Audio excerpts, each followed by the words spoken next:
So I'm now joined by Sean Thompson, who's the contracts manager at Metworks. Hi Sean, thanks for joining me. Hi Matt. Hello everybody. So the last time colleagues heard from you was during Head and Live back in November, where we came and saw the progress at the pavilion so far. How's it been since then?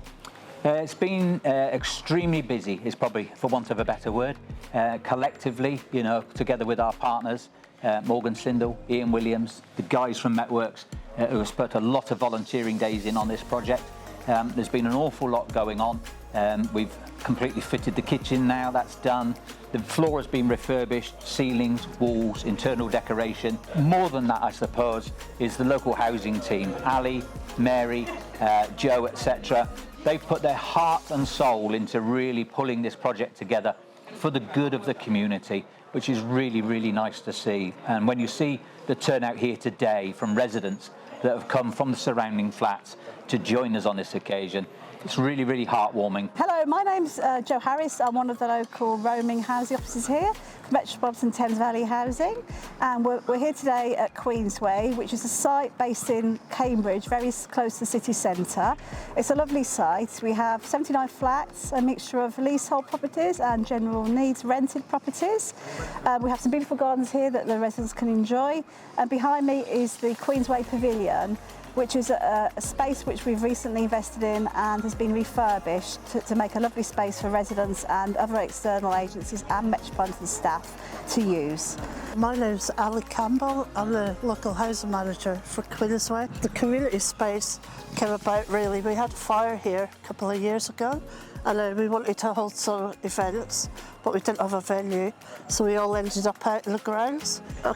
Roll on a few years, we got some funding and decided we wanted to do the pavilion up to use as a community space for residents here, but on our other sites in Cambridge.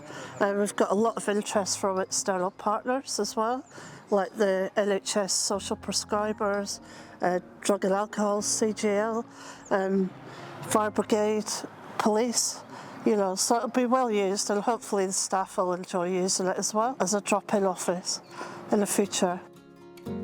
These days there's less of a community because we've got like leaseholds and stuff like that.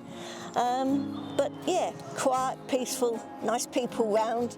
How are you finding the new improved pavilion? It looks great. Yeah. I'm curious as to know, what's going to happen, what are we planning to do, sort of thing. I think it would be nice, I don't know, have coffee mornings or some little groups. Yeah.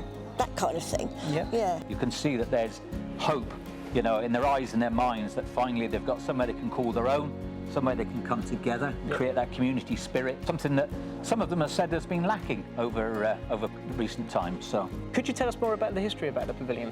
Yeah, I can.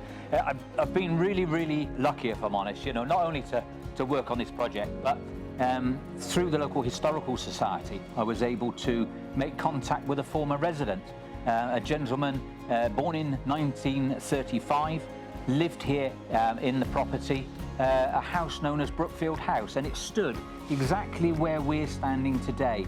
The front door facing the camera, a very imposing house, Victorian house, and it was used predominantly as a private residence, but also as a local doctor's surgery.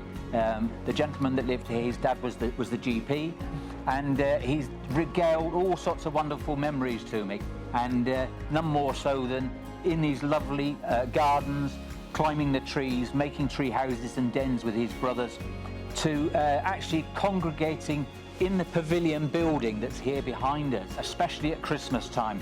His mother had a grand piano set up next to in the gable there, adjacent to the doors, and they would all come together at Christmas and sing Christmas carols. Such wonderful stories. You can see that community theme, going back 80 years ago, coming right forward to the current day, where we're getting residents involved, creating that community spirit again, Matt. So that's fantastic. Yeah, it's great.